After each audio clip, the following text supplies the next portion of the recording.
Tingin ninyo, tama si Atty. Falsis? Ganon din ang aking analysis. Di ba sinabi ko sa inyo? Itong si Sara Diskaya, matutulad ito. In other contractors, matutulad po ito sa nangyari kay Janet Lim na police. Siya yung nakulong. Yung mga senador, nakulong din pero nakalabas.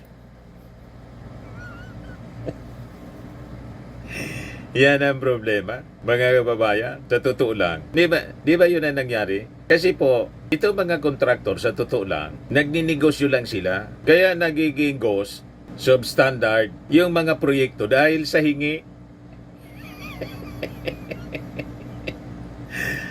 Most of the time po, ito mga contractors, advance ang bigay sa mga politiko. Siyempre, naka-advance na, alangan man sige lang ang bigay ng kontraktor, mga kababayan sa mga politiko. Pagkatapos, wala silang negosyo sa gobyerno. I-kontraktor nga sila ng gobyerno eh.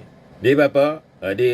Anya Mr. Maravillas, kumusta naman yung mga district engineers? Ang mga district engineers po, ang naglalagay niyan, congressman,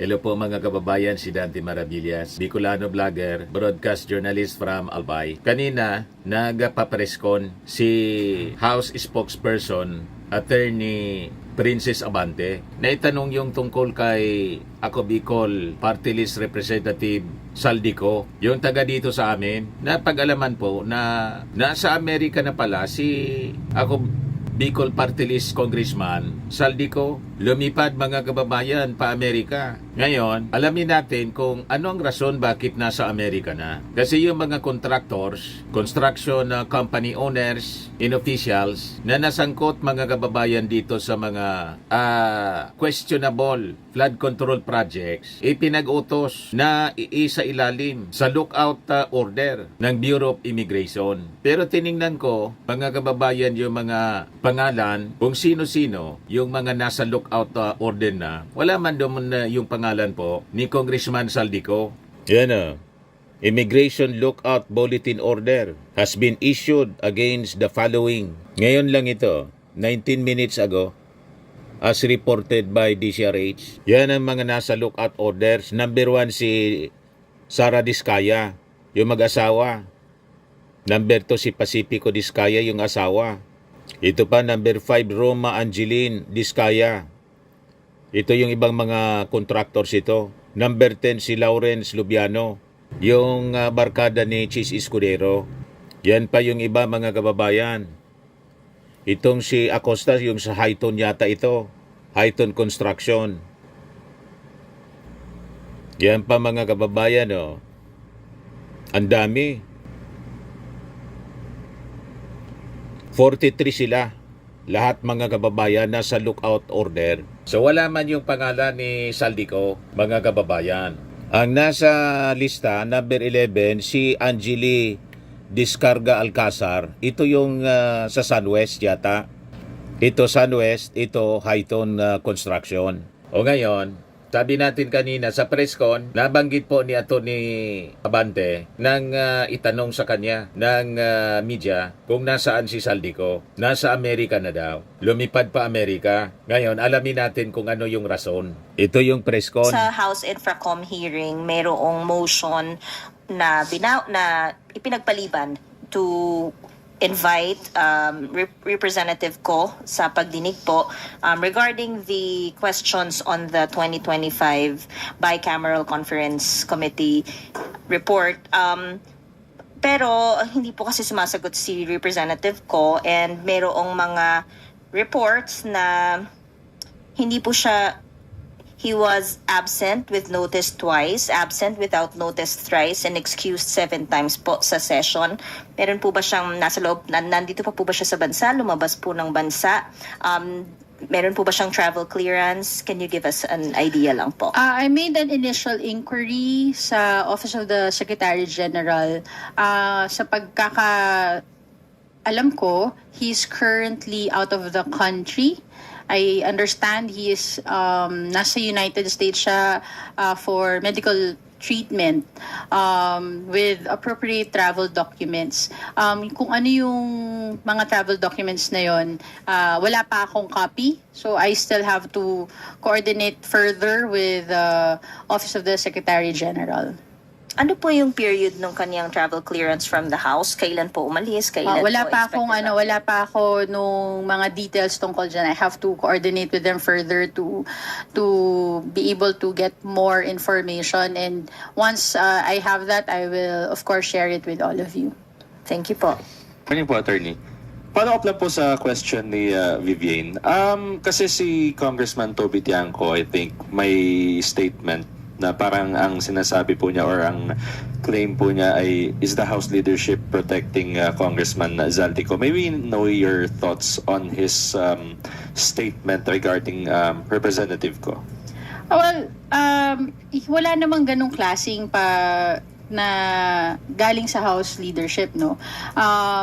Ang tungkol dun sa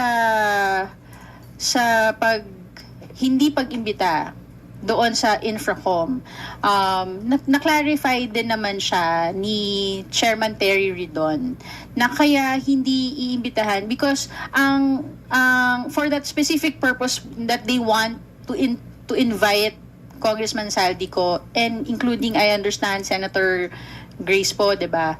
Because hindi siya kasama sa scope ng investigation ng Infracom. It was not relevant for the scope ng pag-uusapan ng Infracom, but it may be relevant in other venues, in other committees. So ang gustong tutukan ng Infracom yung mga allegations ng mga anomalya sa flood control projects. At nakita natin, nag-setting na ng direction ng Infracom kung ano yung mga initial na tututukan nila. They wanted to prioritize the flood control projects that were tagged by the President himself as ghost projects. They started now with Bulacan. Yun yung una din naman na na-identify ni Presidente. So they are discussing that now. And I think for the next hearing, yun pa rin na mapag-uusapan. So kung ang pag-uusapan ay yung anomalya sa flood control, hindi nararapat pa si Congressman Zaldico at na masama doon sa pag-uusap na yon. Pag mapag-uusapan yung mga insertions, doon siguro magiging relevant yung presence ni Congressman Zaldico. Yun ang explanation ni Chairman Terry Ridon. So, ibig sabihin po, ma'am, parang nananatili naman yung posisyon ng leadership, nananatili ang posisyon ng Infracom na wala po silang, sabi nga, sasantuhin. Yes. Resource person man po ito or any member of the House. Nakita naman din natin yan, remember, napasa din naman yung motion doon sa committee sa Infracom na yung request na mga members na magkakaroon ng tama ba yung isang motion na na-pass nila na for those members who would have some conflict for disclosure. So makikita naman natin na the Infracom is committed to make sure that yung mga dapat na mapasagot sa anomalya ng flood control projects ay talagang isisiwalat at maa-address ng investigation na ito. Pero syempre, may proseso, meron lang ding dapat saklawan ayon sa mandato ng committee. Yun naman din yung uunahin din ng Infracom. Ma'am, I mean, Madaling sabi, mga kababayan, gusto lang na bigyan ng direksyon ni Chairman Terry Ridon yung investigasyon one at a time. Meanwhile, yung tutok ng investigasyon nandun po sa Bulacan. So hindi nangangahulugan na pinoprotektaan ng committee ng mga congressmen yung kanilang kasama na si Ako Bicol Party List Representative Zaldico na taga rito sa amin. Yan ang punto ni Atty. Princess Abante. Kasi yan ang mga lumalabas sa mga commentaries ng mga critics ng ating administrasyon. So anyway, kung si Ako Bicol Party List Representative nasa Amerika for medical check-up, may karamdaman, naalala ko, nang mag-resign si Zaldico as Chairman Committee on Appropriations po, actually, minusyon yun ni through the motion ni Sandro Marcos declaring the committee on appropriation yung chairmanship as vacant. Pero sa press release ni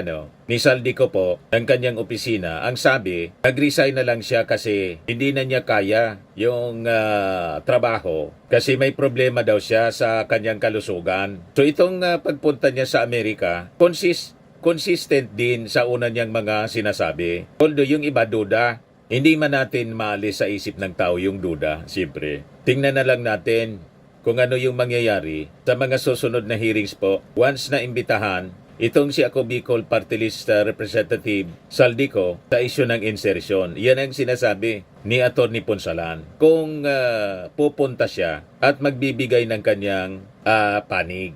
Ngayon, because of this controversy, may grupo ng mga abogado na umapila, mga kababayan, para sa pagsama. Isama dapat daw si Saldico sa lookout bulletin. Yan o.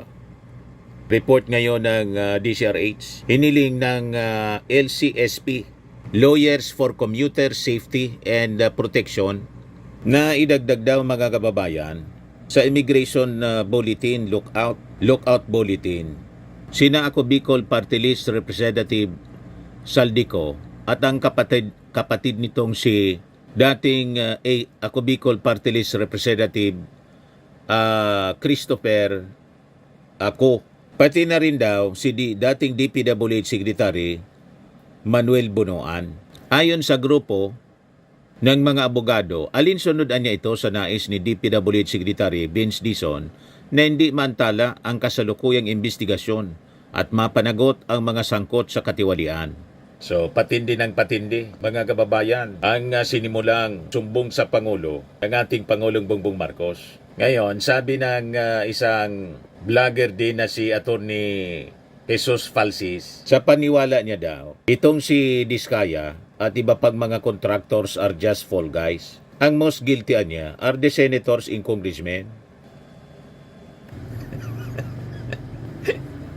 Tingin ninyo, tama si Atty. Falsis? Ganon din ang aking analysis. Di ba sinabi ko sa inyo? Itong si Sara Diskaya, matutulad ito. And other contractors, matutulad po ito sa nangyari kay Janet Lim na police. Siya yung nakulong. Yung mga senador, nakulong din pero nakalabas. Yan ang problema, mga kababayan. Sa totoo lang. Di ba yun ang nangyari? Kasi po, ito mga contractor sa totoo lang, nagninegosyo lang sila. Kaya nagiging ghost, substandard, yung mga proyekto dahil sa hingi. Most of the time po, ito mga contractors advance ang bigay sa mga politiko. Siyempre, naka-advance na, alangan man sige lang ang bigay ng kontraktor, mga kababayan sa mga politiko. Pagkatapos, wala silang negosyo sa gobyerno. I-kontraktor nga sila ng gobyerno eh. Di ba po? Anya Mr. Maravillas, kumusta naman yung mga district engineers? Ang mga district engineers po, ang naglalagay niyan, congressman, kung hindi congressman, senador, kanya-kanya yan, nalagay ng kanilang manok, kanilang bata system. Hindi ka magiging district engineer kung walang basbas yung congressman.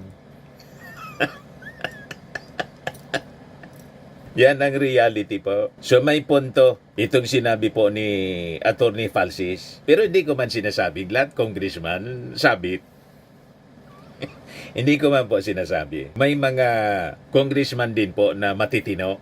Kahit saan po kasi, sa politika, sa mga pribadong kumpanya, may mga bulok, may matitino pa rin. Kaya ngayon ginawa po ni DPWH Secretary Vince Dizon, total overhaul sa mga opisyal ng DPWH. At itong mga sangkot na mapapatunayan sa investigasyon po, lahat ito sisibakin. Pero pina-courtesy resignation na niya yung lahat ng mga opisyal hanggang mga district engineers. So makikita ninyo, seryoso ang ating gobyernong linisin ang bureaucracy simula sa DPWH. Laban po sa mga kurakot.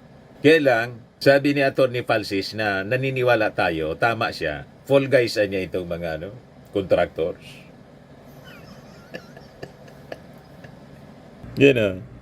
Lawyer Jesus Falsis expressed belief that contractors like Sara Diskaya are merely fall guys in the flood control anomaly, while the most culpable individuals are the senators and congressmen who made the budget insertions and benefited from the scheme. Speaking on billionaire news channels at the forefront, Falsis compared the flood control anomaly to the pork barrel scam where Janet Lim Napoles was jailed while politicians anya tulad ni Jinggoy, ni Bong Revilla, ni Johnny Enrile eventually released. Is Sara Diskaya just a popular fall girl or fall guy or a scapegoat like Janet Lim Napoles? Tanong ni Atty. Falsis. Falsis stressed that while contractors are guilty of participating in the SOP or Standard Operating Procedure System, ang ibig sabihin kickback, they are the least guilty in the hierarchy of culpability. At the end of the day, they are private citizens, contractors. The public officials are the appointed DPWH officials and the elected senators or congressmen. So I would think in the hierarchy of moral culpability, the most guilty should be the senators and congressmen because they are the ones who made the budget insertions. Correct.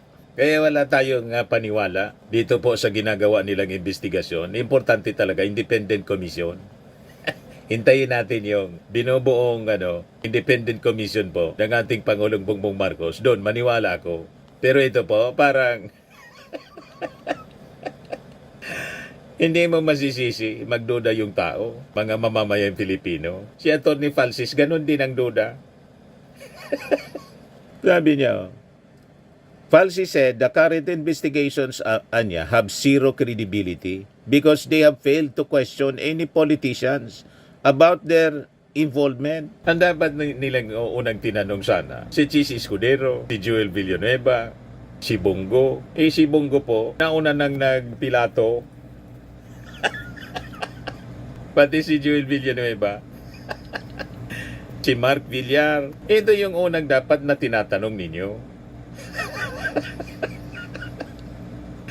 Si Chis Escudero, umami na ng mabulgar po ng Rappler, yung 30 million na campaign fund mula kay Lawrence Lubiano ng Centerways. Kinonfirm din ni Lubiano sa investigasyon ng Congress. You see? Kaya sabi ni Falsis, the worry, the concern is that the Senate and House are doing the investigation. They will never put the hit on the fellow senator and congressman because it could send a precedent. So paniwala mga kababayan ni Atty. Falsis, sarsuela lang ito. O diba mga kababayan? Sa mga naghanap ng malinis and spacious fitness gym, pumunta lang po kayo sa aming Colossal Fitness Gym. We also offer Grab Car Rental with our brand new 2023 model ng Toyota Innova. We also accept booking for those who are planning to travel via PAL, Cebu Pacific, and other airline companies, local and international, and bills payment for Meralco Bills, PLDT, Aleco Bills, etc. Ang Colossal Fitness Gym is located at 3rd floor Security Bank Building, Landco Business Park, Legazpi City, Albay.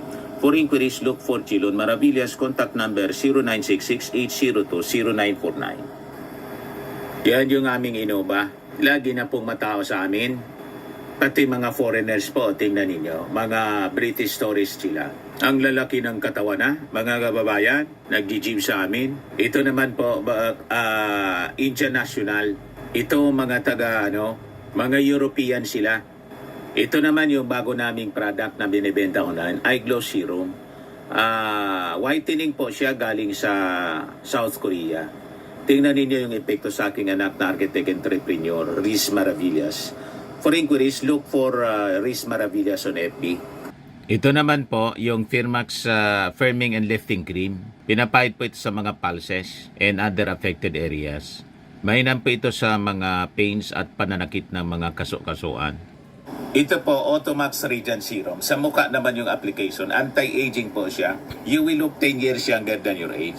Ito naman po yung bagong product naming binibenta online. I